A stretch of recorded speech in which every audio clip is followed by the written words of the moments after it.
تاکہ باقی جسم اس سے کمزور نہ بنے، اگرچہ وہ تیرا تھا تو اس سے بیزار ہو جا۔ عرض کیا تیری ذات کے غیر سے میں بیزار ہوں، میں تجھ میں فنا ہو گیا، وہ غیر نہ ہوگا۔ تو جانتا ہے کہ میرا تجھ سے کیا تعلق ہے، اس سے 20 گنا ہے جو چمن کو بارش سے ہے۔ میں تجھ سے زندہ، تجھ سے خوش ہوں، ایک محتاج ہوں، بغیر کسی واسطہ اور بغیر بیچ والے کے تجھ سے روزی پانے والا ہوں۔ اے خداوند کمال، وہ نہ اجڑا ہوا ہے نہ جدا، وہ نہ جڑا ہوا ہے نہ جدا، بلکہ اس کا تجھ سے تعلق بے مثل اور بے کیف اور بے علت ہے۔ ہم مچھلیاں ہیں اور تو زندگی کا سمندر ہے۔ اے اچھی صفتوں والے خداوند، تیری مہربانی سے ہم زندہ ہیں۔ یہاں مترجم نے حاشیے میں لکھا ہے کہ حضرت نوح علیہ السلام پر حقیقت واضح ہو گئی تو بیٹے کی بربادی کا شکوہ ختم ہو گیا اور انہوں نے معذرت شروع کر دی۔ چمن بارش کا محتاج ہے۔ حضرت نوح علیہ السلام چونکہ ذات باری میں فنا ہو چکے تھے تو ان کو ذات باری سے متصل بھی نہیں کہا جا سکتا، کیونکہ اتصال دوئی کو چاہتا ہے، اور منفصل بھی نہیں کہا جا سکتا۔ وصول الی اللہ کی کیفیت ناقابل بیان ہے۔ اور یہاں حاشیہ ختم ہوتا ہے۔ تو عقل کے پہلو میں نہیں سماتا ہے، نہ معلوم ہونے کی وجہ سے کسی علت سے وابستہ ہے۔ اس طوفان سے پہلے اور اس کے بعد میرے لیے ہر قصہ میں تو مخاطب ہے۔ میں تجھ سے بات کرتا ہوں نہ کہ ان سے، اے آنے والے اور گزرے ہوئے زمانے میں بات کی طاقت عطا کرنے والے۔ کیا عاشق دن و رات باتیں نہیں کرتا ہے، کبھی کھنڈروں اور کبھی کوڑی سے؟ بظاہر کھنڈروں کی طرف رخ کر کے وہ کس سے کہتا ہے اور کس کی تعریف کرتا ہے؟ شکر ہے اب تو نے طوفان مسلط کر دیا، کھنڈروں کا واسطہ اٹھا دیا، کیونکہ وہ کھنڈر اور کمینے اور بد تھے، نہ پکارتے تھے نہ صدائے بازگشت دیتے تھے۔ یہاں مترجم نے حاشیے میں لکھا ہے کہ ذات باری فکر و خیال سے بالا تر ہے، ذات باری کسی علت کی معلول نہیں ہے۔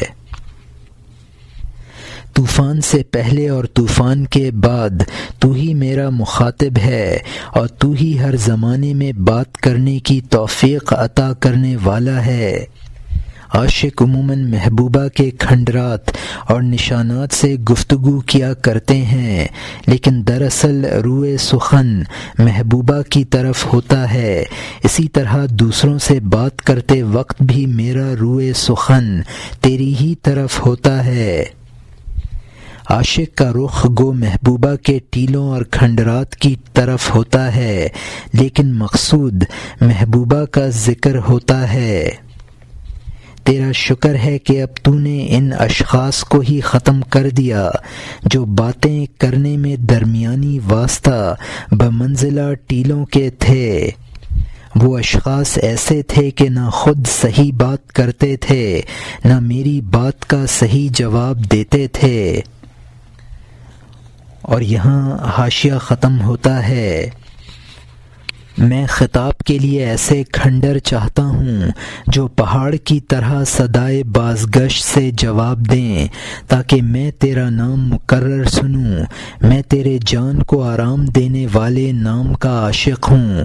ہر نبی پہاڑ کو اسی لیے دوست رکھتا ہے تاکہ تیرے نام کو مکرر سنے۔ یہاں مترجم نے حاشیے میں لکھا ہے کہ مجھے ایسے مخاطبوں کی ضرورت ہے جن سے صدائے بازگشت نکلے، یعنی میں تیرا ذکر کروں تو وہ بھی تیرا ذکر کریں، میں تیرا ذکر کروں اور وہ بھی تیرا ذکر کریں تو تیرا نام مکرر سنوں گا۔ اور یہاں حاشیہ ختم ہوتا ہے۔ وہ پست پہاڑ جو پتھریلی زمین جیسا ہے، پڑاؤ کے لیے چوہے کے لائق ہے نہ کہ ہمارے۔ میں بولتا ہوں اور وہ میرا یار نہیں بنتا ہے، میرے بولنے کے وقت بغیر صدائے بازگشت کے رہ جاتا ہے۔ یہ بہتر ہے کہ تو اس کو زمین کے برابر کر دے، وہ ساتھی نہیں ہے، اس کو عدم کا یار بنا دے۔ فرمایا اے نوح، اگر تو چاہے تو سب کو اثر نو زندہ کر دوں، مٹی سے نکال دوں۔ یہاں مترجم نے حاشیے میں لکھا ہے کہ دنیا داروں کے سامنے جب دین کی باتیں کی جاتی ہیں تو وہ دم بخود رہ جاتے ہیں۔ ایسے لوگ صلحاء کی محبت کے لائق نہیں ہیں۔ ایسے پست فطرت لوگوں کا زیر زمین ہو جانا بہتر ہے۔ اور یہاں حاشیہ ختم ہوتا ہے۔ ایک کنعان کی وجہ سے میں تیرا دل نہ توڑوں گا، لیکن تجھے حالات سے آگاہ کرتا ہوں۔ عرض کیا نہیں، میں راضی ہوں کہ تو مجھے بھی ڈبو دے، اگر تیری مرضی ہو تو مجھے ہر وقت ڈبوتا رہ، میں خوش ہوں۔ تیرا حکم جان ہے اور میں جان کی طرح اس کو برداشت کرتا ہوں۔ میں کسی کو نہیں دیکھتا ہوں، اور اگر میں دیکھوں بھی وہ بہانہ ہوگا اور تو میرے پیش نظر ہوگا۔ میں صبر و شکر کے ساتھ تیرے کام کا عاشق ہوں۔ میں بت پرست کی طرح مصنوع کا کب عاشق ہوں۔ یہاں مترجم نے حاشیے میں لکھا ہے کہ حضرت نوح علیہ السلام سے اللہ تعالیٰ نے فرمایا کہ اگر تیری خواہش ہے تو صرف کنعان کو ہی نہیں، سب کو زندہ کر دوں۔ اللہ تعالیٰ نے حضرت نوح علیہ السلام سے فرمایا تیرے بیٹے کنعان کے معاملے میں تیری دل شکنی نہیں کرنا چاہتا ہوں۔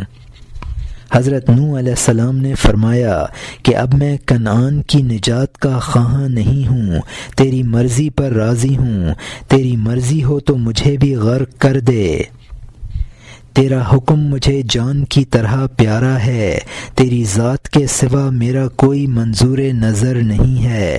اگر کوئی دوسرا منظور نظر ہے وہ بھی تیرے لیے ہی ہے۔ میں خدا اور اس کے فعل کا عاشق ہوں، مخلوق کا عاشق نہیں ہوں۔ بت پرست غیر اللہ سے عشق کرتے ہیں۔ اور یہاں حاشیہ ختم ہوتا ہے۔ اللہ کے فعل کا عاشق باعزت ہوتا ہے، اس کی بنائی ہوئی چیز کا عاشق کافر ہوتا ہے۔ ان دونوں باتوں میں بہت باریک فرق ہے۔ وہ پہچانتا ہے جو تاڑنے میں ممتاز ہے۔ یہاں مترجم نے حاشیے میں لکھا ہے یعنی خالق کو رب بنانے اور مخلوق کو رب قرار دینے میں۔ اور یہاں حاشیہ ختم ہوتا ہے۔ اب نئے مضمون کا آغاز ہوتا ہے جس کا عنوان ہے توفیق میان این دو حدیث کہ الرضا بالکفر کفر و حدیث دیگر کہ من لم یرد بقضائی ولم یصبر علی بلائی فلیطلب ربا سوائی۔ یعنی ان دو حدیثوں میں تطبیق کہ کفر پر رضامندی کفر ہے، اور دوسری حدیث کہ جو شخص میری قضا پر راضی نہ ہو اور میری طرف سے نازل شدہ بلا پر صبر نہ کرے، اس کو چاہیے کہ میرے سوا وہ کوئی اور خدا تلاش کر لے۔ کل ایک سوال کرنے والے نے مجھ سے سوال کیا کیونکہ وہ بحث کا عاشق تھا۔ اس نے کہا کفر پر رضامندی کفر ہے، نکتہ ہے، یہ پیغمبر صلی اللہ علیہ وسلم نے فرمایا ہے اور ان کا فرمانا مہر ہے۔ پھر انہوں نے فرمایا کہ ہر قضا پر مسلمان کو راضی رہنا چاہیے۔ کیا کفر اور نفاق اللہ تعالیٰ کا فیصلہ نہیں ہے؟ اگر میں اس پر راضی ہو جاؤں گمراہی ہوگی۔ اور اگر میں راضی نہیں ہوں یہ بھی نقصان ہوگا، تو اس میں میرے لیے کیا تدبیر ہے؟ میں نے اس سے کہا یہ کفر مقضی ہے، قضا نہیں ہے۔ فی الواقع یہ کفر قضا کے آثار میں سے ہے۔ اے خواجہ، قضا اور مقضی میں فرق سمجھ تاکہ فوراً تیرا اشکال دفع ہو جائے۔ یہاں مترجم نے حاشیے میں لکھا ہے کہ دونوں حدیثوں میں تعارض یہ ہے کہ ایک میں فرمایا کہ کفر پر راضی ہونا کفر ہے، دوسری حدیث میں فرمایا جو میری قضا پر راضی نہ ہو وہ میرا بندہ نہیں ہے، اور ظاہر ہے کہ کفر بھی خدا کی قضا ہے۔ اس اشکال کا جواب پہلے شعر پر مبنی ہے۔ پہلے اشعار میں کہا تھا کہ اللہ کے صنع اور فعل کا عاشق مومن ہے، مخلوق اور مصنوع کا عاشق کافر ہے۔ اب سمجھنا چاہیے کہ قضائے کفر جو اللہ تعالیٰ کا فعل ہے اس پر رضا ضروری ہے، اور یہ عین ایمان ہے، اور کفر مقضی اور مخلوق ہے، اس سے محبت کرنا کفر ہے۔ لہٰذا دونوں حدیثوں میں کوئی تعارض نہیں ہے۔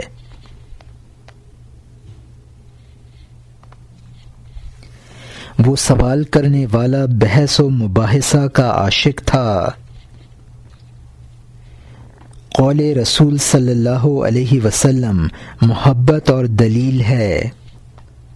کفر اور نفاق بھی اللہ کی قضا ہے، اگر میں اس پر راضی ہو جاؤں تو گمراہی ہے، یعنی اگر کفر اور نفاق پر راضی نہ ہوں تو دوسری حدیث کا مخالف ہوں گا۔ کفر مخلوق اور قضائے خداوندی سے پیدا شدہ چیز ہے، اللہ کا فعل اور قضا نہیں ہے۔ کفر قضائے خداوندی کا اثر ہے جو انسان کے کسب سے انسان میں ظاہر ہوتا ہے۔ اور یہاں حاشیہ ختم ہوتا ہے۔ میں کفر پر اس اعتبار سے راضی ہوں کہ وہ قضا ہے، نہ کہ اس اعتبار سے کہ وہ خدا سے جھگڑا اور ہماری خباثت ہے۔ قضا کے اعتبار سے کفر نہیں ہے۔ اللہ تعالیٰ کو کافر نہ کہہ، اس جگہ نہ ٹھہر۔ کفر جہل ہے اور کفر کی قضا علم ہے۔ آخر بردباری اور غصہ دونوں ایک کب ہوتے ہیں؟ خط کا بھدا پن نقاش کی برائی نہیں ہے، بلکہ اس کی جانب سے بھدے پن کی نمائش ہے۔ یہ تو نقاش کی مہارت ہوگی کہ وہ بھیانک بھی بنا سکتا ہے اور اچھا بھی۔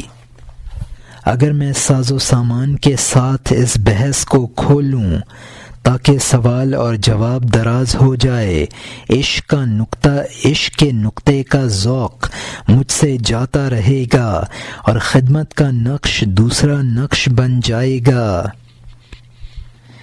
یہاں مترجم نے حاشیے میں لکھا ہے کہ بحیثیت فعل خداوندی کے کفر پر راضی ہونا عین ایمان ہے، اور اس حیثیت سے کہ وہ ہمارے کسب سے وقوع میں آتا ہے اس پر رضا کفر ہے۔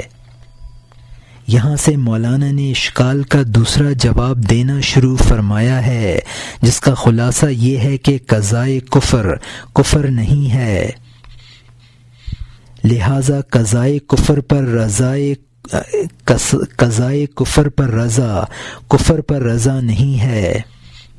قضائے کفر کو اگر کفر قرار دیا جائے تو نعوذ باللہ خدا پر کافر کا اطلاق ماننا ہوگا، اس لیے کہ قضا فعل خداوندی ہے۔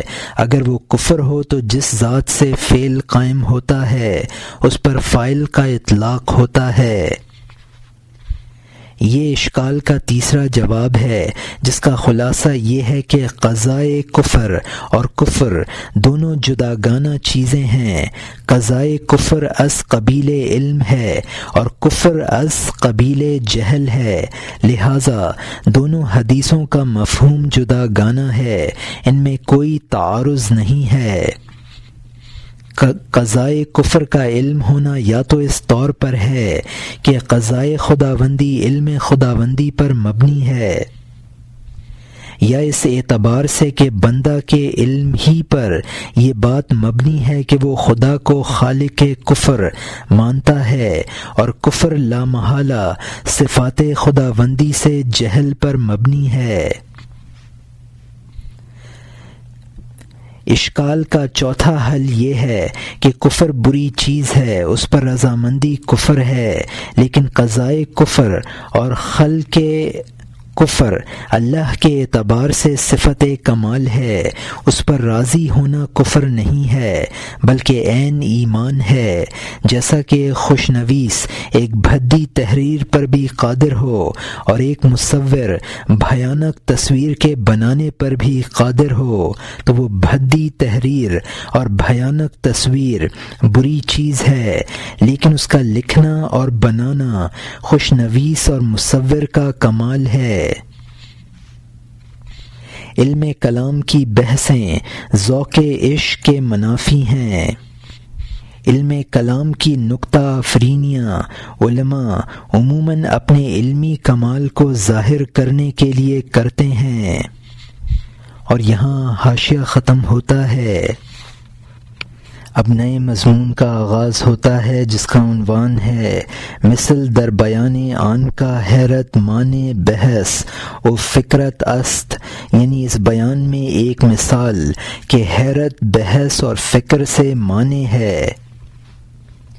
ایک کھچڑی بالوں والا شخص تیزی سے آیا ایک بھلے آئینہ والے نائی کے پاس، کہا میری داڑھی سے سفیدی کو ہٹا دے کیونکہ اے نوجوان میں نے نئی شادی کی ہے۔ اس نے اس کی داڑھی کاٹ دی اور اس کے سامنے رکھ دی، کہا تو چن لے، مجھے ایک کام نکل آیا۔ یہاں مترجم نے حاشیے میں لکھا ہے کہ اہل حال اور اہل قال میں فرق واضح کرنے کے لیے یہ قصہ نقل کیا ہے۔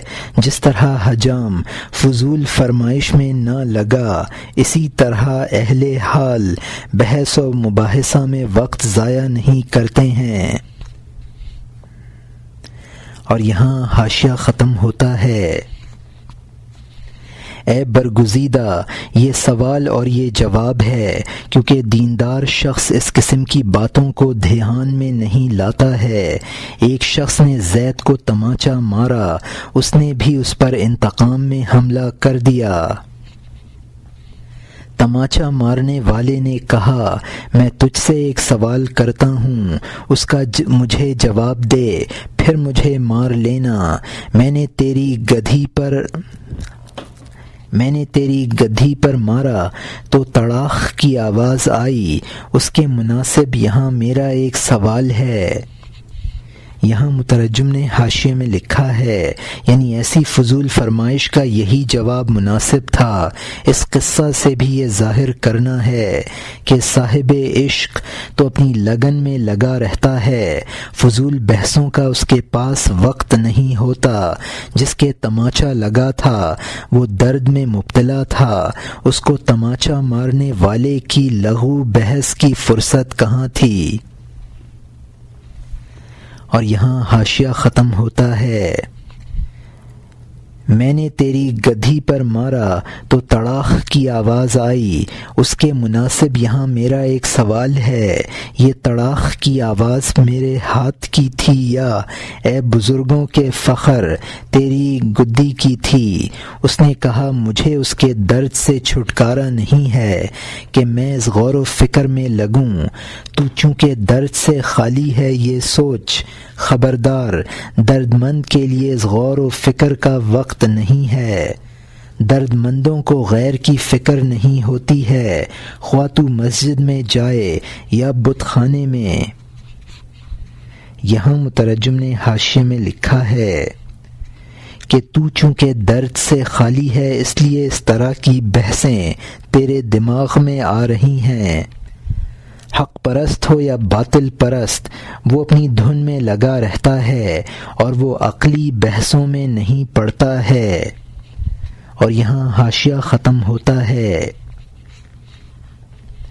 تیری غفلت اور بے دردی سوچنے کا موقع دیتی ہے، تیرے خیال میں نئے نئے نقطے پیدا کرتی ہے۔ درد مند کے لیے دین کے غم کے سوا اور غم نہیں ہے، وہ مرد اور گرد کو پہچانتا ہے، اللہ تعالی کے حکم کو سر اور چہرے پر رکھتا ہے، اپنے خیالات اور نگہداشت کو ایک طرف رکھ دیتا ہے۔ یہاں مترجم نے حاشیے میں لکھا ہے، جو دین سے غافل اور درد عشق سے خالی ہے وہ لایعنی منطقی بحثیں کرتا ہے۔ درد مند تو اللہ کے احکام بجا لاتے ہیں، بجا لانے میں منہمک رہتا ہے۔ صحابہ کرام چونکہ درد حق میں مبتلا رہتے تھے، اسی لیے ان کو قرآن کے حفظ کا وقت نہ ملتا تھا۔ صحابہ میں حافظ قرآن کم تھے، ایک ایک سورت کے معانی میں تفکر کے اندر ان کا سب وقت لگتا تھا۔ مشہور صحابہ میں صرف 4 حافظ تھے، ابی بن کعب، معاذ بن جبل، زید بن ثابت اور ابو زید رضی اللہ عنہم۔ یہاں حاشیہ ختم ہوتا ہے، اب نئے مضمون کا آغاز ہوتا ہے جس کا عنوان ہے حکایت۔ صحابہ میں کوئی حافظ کم ہوتا تھا، اگرچہ ان کی جان کو بہت شوق تھا، کیونکہ جب اس کا گودا بھر گیا اور پک گیا، چھلکے بہت پتلے ہو گئے اور پھٹ گئے۔ اخروٹ اور پستہ اور بادام کا چھلکا بھی جب ان میں گودا بھرا، چھلکا گھٹا، علم کا گودا بڑھا تو اس کا چھلکا گھٹا، کیونکہ عاشق کو اس کا معشوق جلا دیتا ہے۔ یہاں مترجم نے حاشیے میں لکھا ہے کہ صحابہ کرام مغز اور معانی قرآن سے پر تھے، ان کے لیے الفاظ کی زیادہ اہمیت نہ تھی۔ قاعدہ ہے جب پھل پکنے پر آ جاتا ہے اور اس میں مغز بھر جاتا ہے تو چھلکا گھٹ جاتا ہے اور رقیق ہو کر پھٹنے لگتا ہے۔ اور یہاں حاشیہ ختم ہوتا ہے۔ محبوبیت کی صفت محبیت کی ضد ہے، وہی اور نور کی بجلی نبی کو جلا دینے والی بنی۔ جب قدیم اوصاف کی تجلی پڑی تو کلیم اللہ نے حادث کی صفت کو جلا دیا۔ جس کو 4 قرآن حفظ تھا تو وہ صحابہ سے سنتا تھا کہ وہ ہم میں بڑھ گیا۔ ایسے گہرے معانی کے ساتھ الفاظ کا جمع ہو جانا بڑے بادشاہ کے علاوہ کسی کے لیے ممکن نہیں ہے۔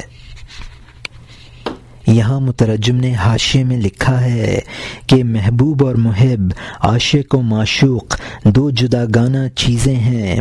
جب تک یہ 2 ہی ہے وصل حقیقی حاصل نہیں ہو سکتا۔ حضور صلی اللہ علیہ وسلم پر وحی نازل ہوئی تو فنائیت کا درجہ حاصل ہوا اور 2 ہی ختم ہوئی۔ ذات باری کی تجلی اوصاف بشریت کو ختم کر دیتی ہے۔ صحابہ کرام میں وحی الہی نے فنائیت کی صفت پیدا کر دی تھی، لہذا مشاہدہ حق اور اشتغال بالفعل حفظ قرآن کا موقع نہ دیتا تھا۔ 4 قرآن بھی حفظ کر لینا ان کے لیے بڑی بات تھی۔ قرآن کے اسرار اور گہرے معنی کو سمجھتے ہوئے الفاظ کو یاد کر لینا بڑے ہی انسان کا کام ہے۔ اور یہاں حاشیہ ختم ہوتا ہے۔ ایسی مستی میں ادب کی نگہداشت نہیں ہو سکتی، اگر ہو تو تعجب ہے۔ بے نیازی میں نیاز مندی کی نگہداشت گول اور لمبے جیسے ضدین کو جمع کرنا ہے۔ نیاز اور ناز کو جمع کرنا 2 متضاد چیزوں کو جمع کرنا ہے۔ پھر تحیر کے وقت امتیاز کو باقی رکھنا ضدین کو جمع کرنا ہے۔ جیسا کہ لاٹھی اندھوں کو محبوب ہے، کور باطن قرآن کا صندوق بن جاتا ہے۔ یہاں مترجم نے حاشیے میں لکھا ہے کہ صحابہ کرام کو مشاہدہ حق سے جو مستی حاصل تھی اس کے ہوتے ہوئے حفظ قرآن کے آداب کا پابند ہو جانا ہر انسان سے ممکن نہیں ہے۔ مشاہدہ حق کی مستی استغنا پیدا کر دیتی ہے، اس کے ہوتے ہوئے نیاز مندی کی نگہداشت دو متضاد چیزوں کو جمع کرنا ہے، اور ایسا ہی ہے جیسا کہ کوئی شخص گول اور دراز چیز کو جمع کر لے۔ ناز اور نیاز کو جمع کرنا اور مقام حیرت میں پہنچ کر امتیاز کو باقی رکھنا دو متضاد چیزوں کو جمع کرنا ہے۔ صفات خداوندی کا تقاضا ناز ہوتا ہے اور عبودیت کا تقاضا نیاز۔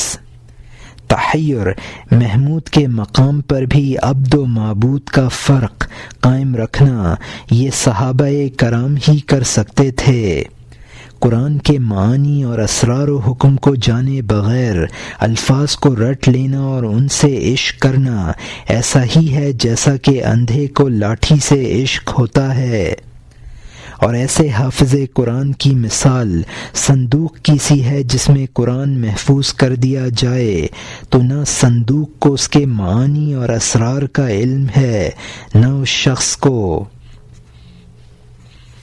اور یہاں حاشیہ ختم ہوتا ہے۔ کسی نے کہا ہے اندھے خود بھرے ہوئے صندوق ہیں قرآن کے حروف اور ذکر اور نصیحت سے، پھر قرآن سے بھرا ہوا صندوق بہتر ہے اس سے کہ خالی صندوق ہاتھ میں ہو۔ پھر وہ صندوق جو بوجھ سے خالی ہے اس صندوق سے بہتر ہے جو چوہوں اور سانپوں سے بھرا ہوا ہو۔ خلاصہ یہ ہے کہ جب انسان وصل پر پہنچ جائے تو اس انسان کے لیے رہنمائی کرنے والا بے حقیقت ہے۔ اے خوبصورت، جب تو اپنے محبوب تک پہنچ گیا تو اب راستے کی جانکاری کی طلب بری ہے۔ یہاں مترجم نے حاشیے میں لکھا ہے کہ کہنے والے نے کہا جو لوگ قرآن کے اسرار و معانی سے بے بہرا ہیں اور صرف الفاظ رٹتے ہیں وہ قرآن کے حروف اور ذکر و فکر کی آیتوں کے پرشدہ صندوق ہیں۔ جو لوگ محض قرآن کے الفاظ کے حافظ ہیں وہ بھی ان سے بہتر ہیں جو الفاظ سے بھی محروم ہیں۔ وہ لوگ جن کے سینے قرآن کے الفاظ سے بھی خالی ہیں ان لوگوں سے بہتر ہیں جن کے سینے خیالات فاسدہ اور باطل عقائد سے بھرے ہوئے ہیں۔ غرض یہ کہ جو لوگ واصل بحق ہیں ان کو کسی رہنما کی ضرورت نہیں ہے۔ جب مقصود حاصل ہو جائے تو اس کا عطا پتہ معلوم کرنا لغو بات ہے۔ اور یہاں حاشیہ ختم ہوتا ہے۔ جب تو آسمان کے بالا خانوں پر پہنچ گیا تو سیڑھی کی جستجو بے وقت ہو گئی، سوائے دوسرے کی تعلیم اور مدد کے بھلائی حاصل ہونے کے بعد بھلائی کا راستہ بیکار ہے۔ جو روشن آئینہ صاف اور جلی ہو گیا اس کو صیقل پر رکھنا نادانی ہوگی۔ بادشاہ کے سامنے خوش اور عزت کے ساتھ بیٹھ کر خط اور قاصد کو تلاش کرنا برا ہوگا۔ یہاں مترجم نے حاشیے میں لکھا ہے کہ جو شخص بالا خانہ پر پہنچ گیا اس کے لیے سیڑھی کو تلاش کرنا بیکار ہے۔ واصل بحق اگر اللہ سے قرب کے وسائل اور ذرائع کا ذکر کرے تو دوسروں کی تعلیم کے لیے کرے۔ جب آئینہ خود صاف ہے تو اس کو صیقل کرنا لغو کام ہے۔ جب محبوب تک رسائی ہو جائے تو پھر قاصد اور نامہ و پیام کی جستجو بیکار بات ہے۔ اور یہاں حاشیہ ختم ہوتا ہے۔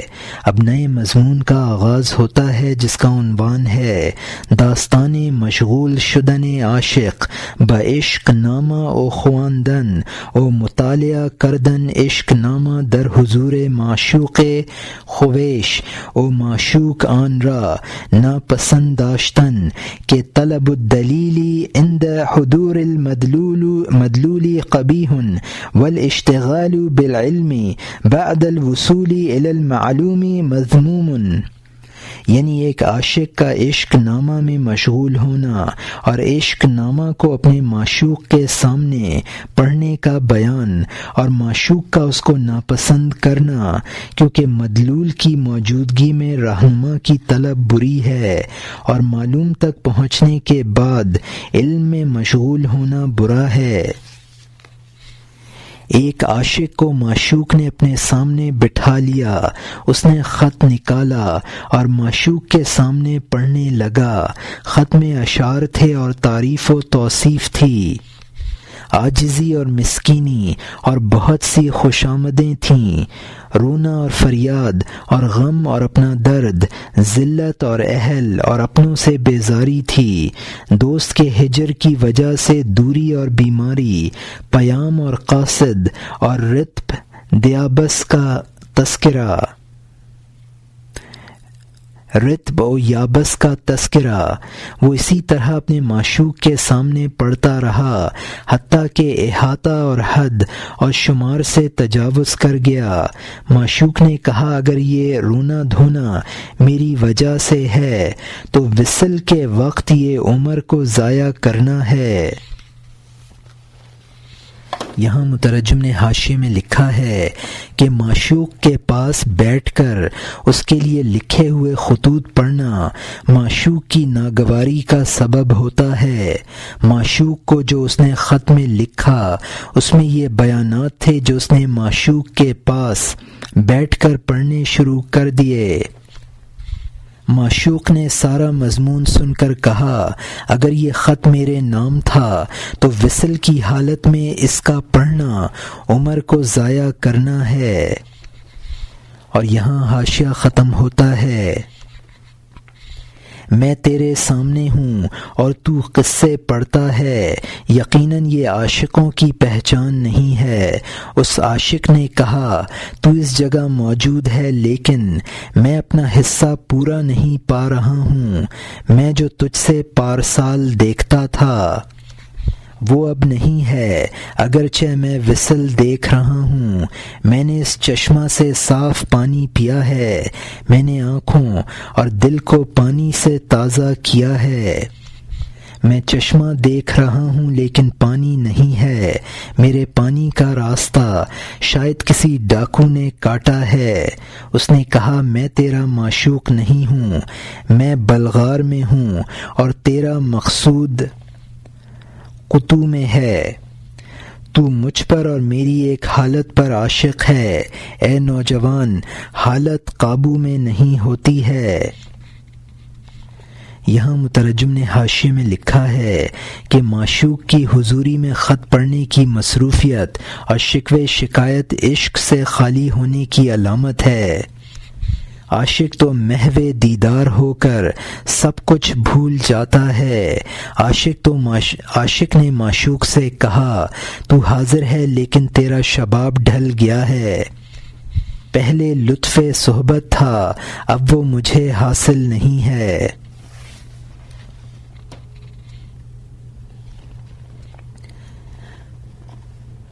یعنی تیرا وہ پہلا رنگ و روپ نہیں ہے۔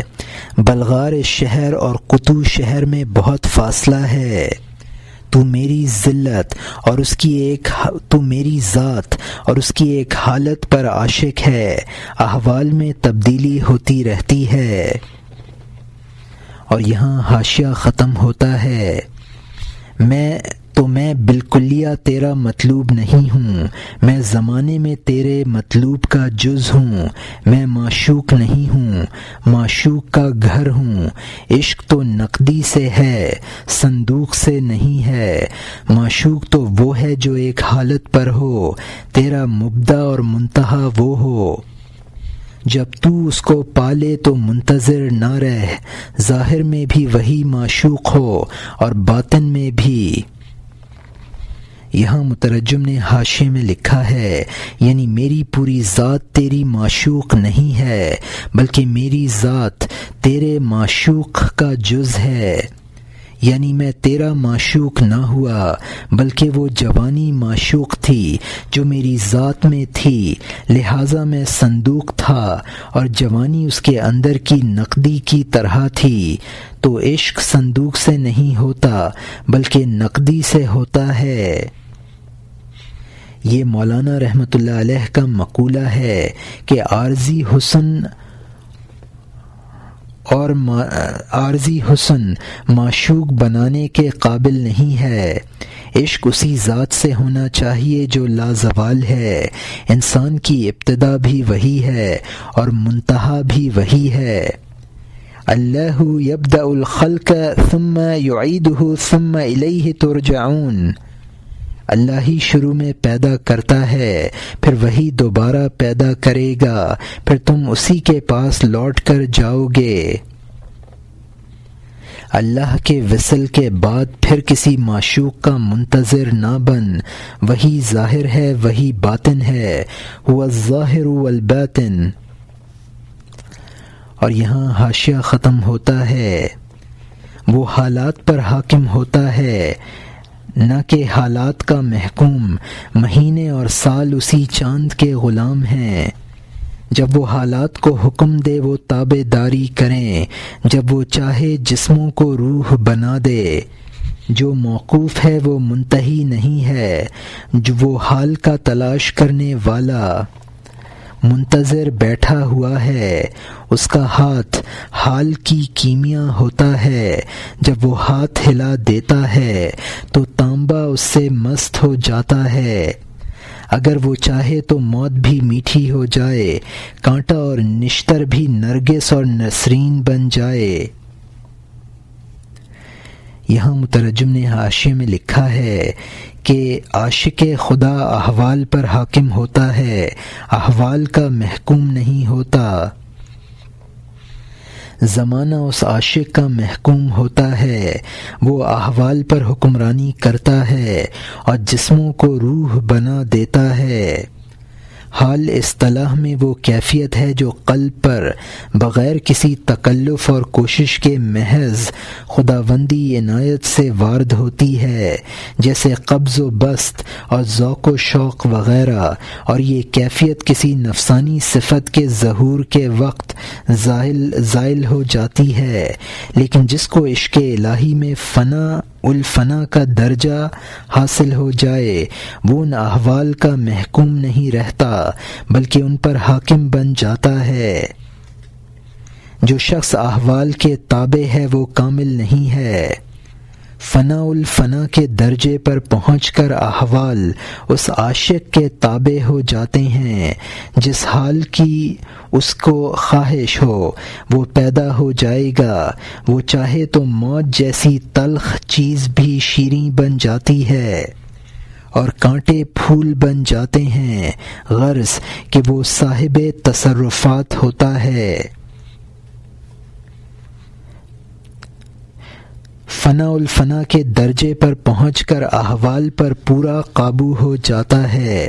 جو احوال کا محکوم ہوتا ہے اس میں قوائے بشری کا غلبہ رہتا ہے، اس کو کبھی عروج اور کبھی نزول کی کیفیتوں سے دوچار ہونا پڑتا ہے۔ اور یہاں حاشیہ ختم ہوتا ہے، وہ سلوک میں حال پر حاکم ہوتا ہے، تیری طرح حال اور کشش سے محروم نہیں ہوتا ہے۔ جو حال کا محکوم ہے وہ صرف آدمی ہے کہ کبھی بڑھوتری میں ہے اور کبھی کمی میں ہے۔ اور یہاں حاشیہ ختم اور کبھی کمی میں ہے۔ صوفی مثالاً ابن الوقت ہوتا ہے، لیکن اہل صفا وقت اور حال سے بے نیاز ہوتا ہے۔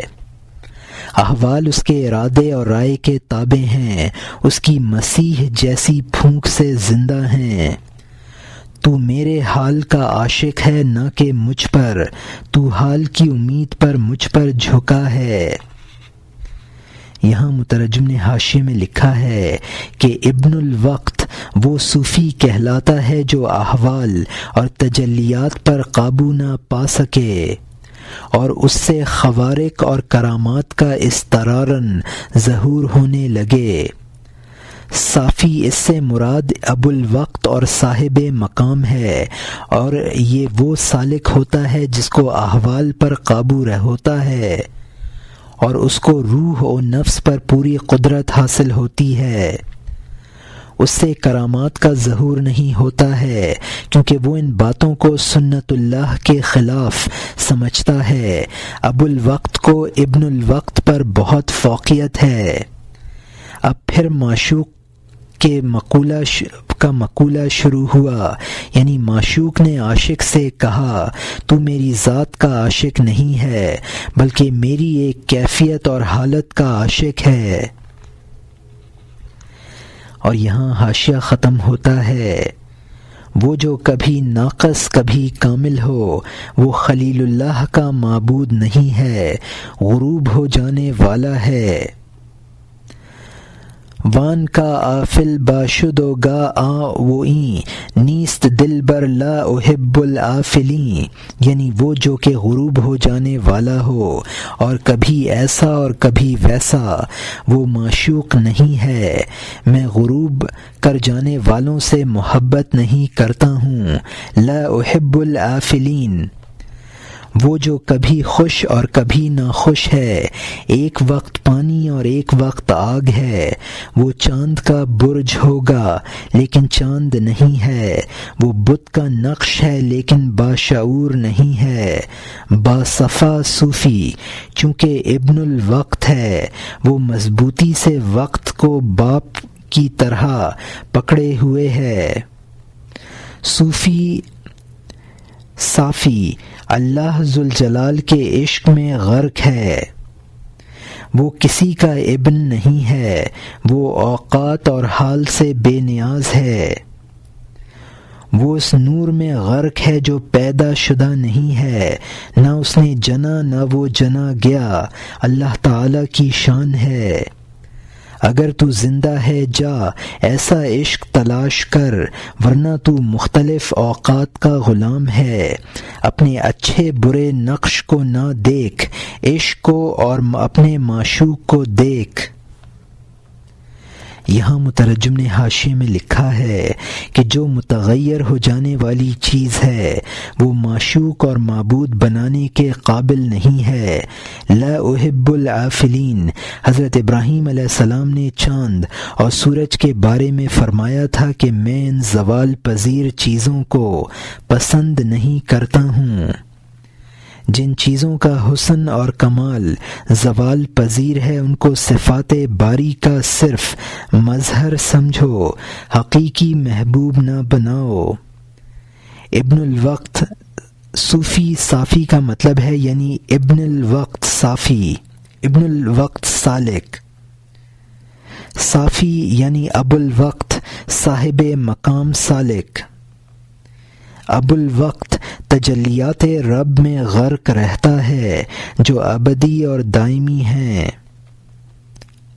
لم یزل اور لا یزال سے عشق کر، انسان کی اپنی ذات کی اچھائی اور برائی طلب میں مانع نہ آنی چاہیے، اس کو ہر وقت عشق اور معشوق حقیقی کو پیش نظر رکھ کر جد و جہد جاری رکھنی چاہیے۔ اور یہاں حاشیہ ختم ہوتا ہے، یہ خیال نہ کر کہ تو حقیر ہے یا کمزور، اے بھلے اپنی ہمت کو دیکھ، تو جن حالت میں ہو جس حالت میں ہو طلب جاری رکھ۔ اے خشک ہونٹوں والے ہمیشہ پانی تلاش کر، کیونکہ تیرے خشک ہونٹ گواہی دیتے ہیں کہ وہ بالآخر چشمے پر پہنچ جائیں گے۔ ہونٹوں کی خشکی پانی کا ایک پیام ہے کہ یقیناً یہ اضطراب تجھے ہم تک لے آئے گا کہ یہ طلب بابرکت حرکت ہے۔ حق کے راستے میں یہ طلب موانع کو ختم کر دینے والی ہے۔ یہ طلب تیرے مطلوبوں کی کنجی ہے۔ یہ طلب تیری کامیابی کے سپاہی اور جھنڈے ہیں۔ یہ طلب مرغ کی طرح چیخنے میں ہے اور نعرہ لگا رہی ہے کہ صبح آنے والی ہے۔ یہاں مترجم نے حاشیے میں لکھا ہے کہ خواہ طالب نکما یا کمزور ہو، وہ طلب پیدا کر لے، اس کی کمزوری ہی مطلوب تک رہنما بن جائے گی۔ طلب کا اضطراب اور بے قراری لامحالہ مطلوب تک پہنچا دیتی ہے۔ طلب اور جستجو کامیابی کی ضامن ہے۔ طلب جس طرح مرغ کی اذان صبح کی آمد کی علامت ہے، اسی طرح جستجو مقصود تک پہنچنے کی علامت ہے۔ اور یہاں حاشیہ ختم ہوتا ہے۔ خواہ وسائل نہ ہوں تو طلب کر، اللہ کے راستے میں وسائل کی ضرورت نہیں ہے۔ اے بیٹا، تو جس کو طلبگار دیکھے اس کا دوست بن جا اور اس کے سامنے سر رکھ دے۔ یہاں مترجم نے حاشیے میں لکھا ہے کہ داد حق را قابلیت شرط نیست بلکہ شرط قابلیت داد است۔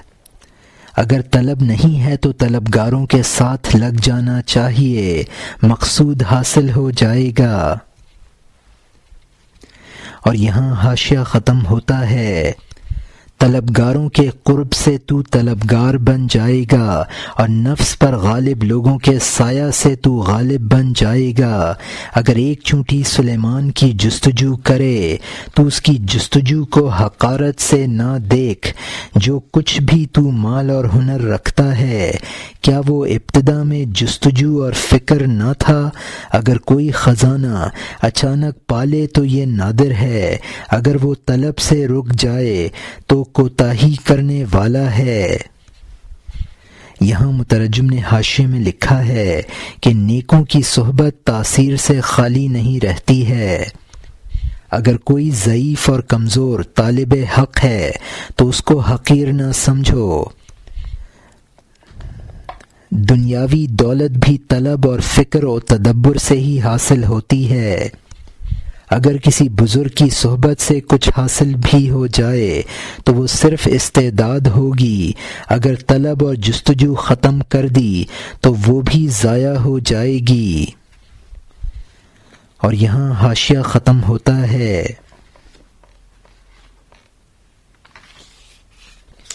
جس نے کسی چیز کی طلب کی یقیناً اس کو ملی ہے، جبکہ محنت سے وہ طلب میں دوڑا ہے۔ اے بیٹا، جبکہ تو نے جستجو میں قدم رکھا، تو نے مطلوب پا لیا اور وہ بلا خطرہ کے مل گیا۔ اے خواجہ، کسی وقت بھی بغیر جستجو کے نہ رہ، اس خیال سے کہ تو جو چاہے گا بغیر مشقت کے پا لے گا۔ جستجو کرنے والا بالآخر پا جانے والا ہوتا ہے، چونکہ مطلوب کی خدمت میں پہنچنے کے لیے دوڑنے والا ہوتا ہے۔ طلب میں تیز رو بن، اس سے فتح باب طلب کر، اور خدا بہتر جانتا ہے۔ یہاں مترجم نے حاشیے میں لکھا ہے کہ عربی کا مشہور مقولہ من جد وجد، جس نے کوشش کی اس نے پایا، انسان کا یہ خیال بالکل غلط ہے کہ بلا محنت اور مشقت کے کچھ حاصل ہو سکے گا۔ جو شخص محبوب کی طلب میں دوڑتا ہے وہ لامحالہ مطلوب کو پا لیتا ہے۔ فتح باب یعنی قرب حق کے دروازے کی کشادگی۔ اور یہاں حاشیہ ختم ہوتا ہے۔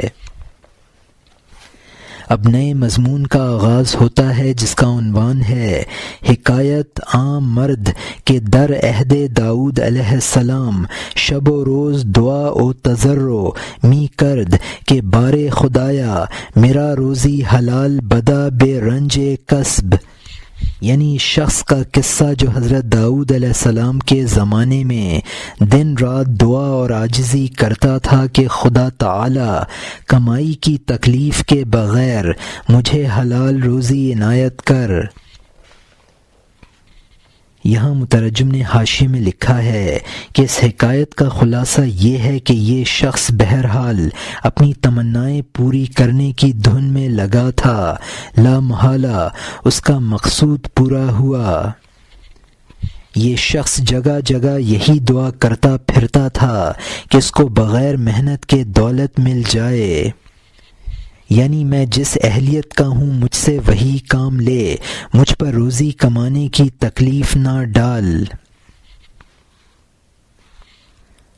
اور یہاں حاشیہ ختم ہوتا ہے۔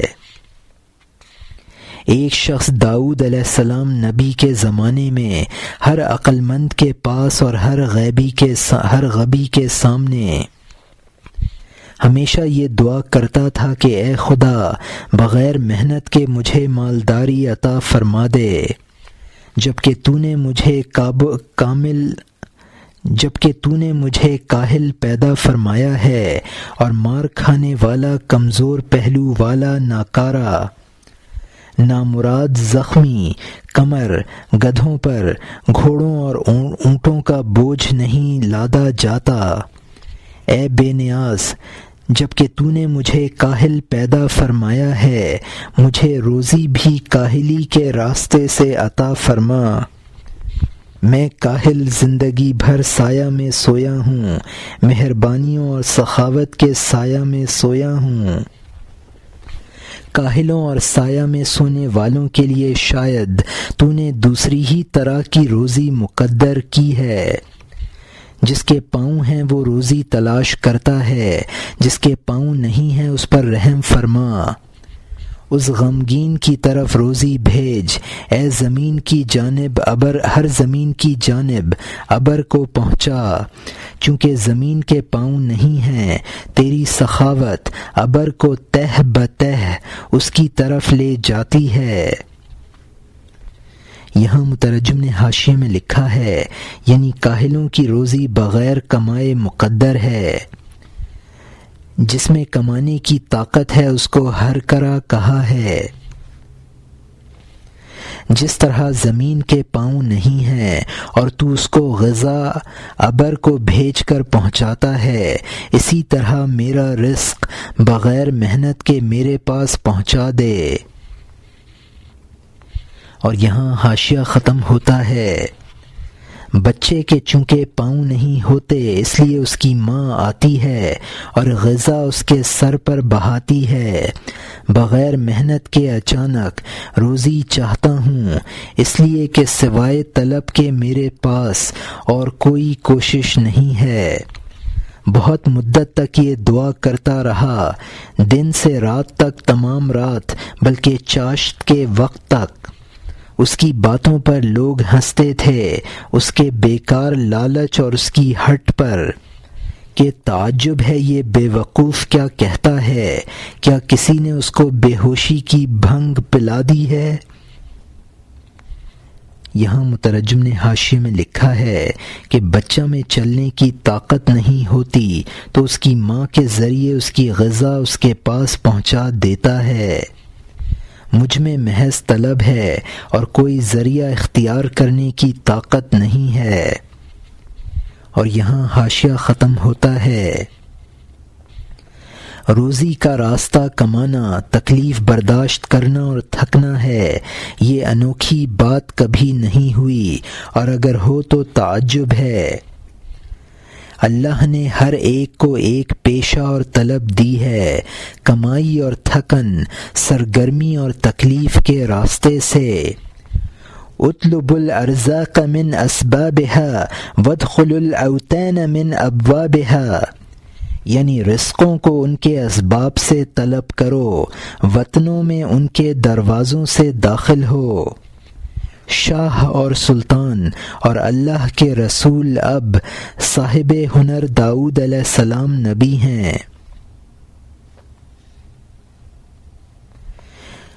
اور یہاں مترجم نے حاشیے میں لکھا ہے، حضرت داؤد علیہ السلام کو اس قدر فضائل کے باوجود ذرہ بنانے کا پیشہ اختیار کرنا پڑا تب روزی ملتی تھی۔ اور یہاں حاشیہ ختم ہوتا ہے، وحشی جانور اور پرندے ان کے حکم میں ہیں، تمام روئے زمین پر ان کا دورہ ہے، اس عزت اور ناز کے باوجود جو ان میں ہے کہ ان کو دوست یعنی خدا کی عنایتوں نے منتخب کر لیا ہے۔ ان کے معجزے بے شمار اور ان گنت، ان پر بخشش کی موجیں پے در پے ہیں۔ کسی شخص کی آدم علیہ السلام سے اب تک آواز ارغنوں یعنی باجا کی طرح کب ہوئی ہے کہ ہر واز میں وہ 200 کو مار ڈالتے، انسان کو ان کی حسین آواز فنا کر دیتی۔ اس وقت شیر اور ہرن جمع ہو جاتے ان کے واز میں اور یہ اس سے غافل۔ یہاں مترجم نے حاشیے میں لکھا ہے کہ حضرت داؤد علیہ السلام کے نغمے پر چرند پرند جمع ہو جاتے تھے۔ لحن اور نغمہ کا معجزہ صرف حضرت داؤد علیہ السلام کو ملا تھا۔ ارغن مشہور باجا ہے۔ حضرت داؤد علیہ السلام جب واز میں خوش الحانی سے زبور پڑھتے تھے، سینکڑوں آدمی وجد میں آ کر بے ہوش اور جاں بحق ہو جاتے تھے۔ نغمہ کو سن کر شیر اور ہرن جمع ہو جاتے تھے اور وجد کے عالم میں ایک دوسرے سے بے خبر رہتا تھا۔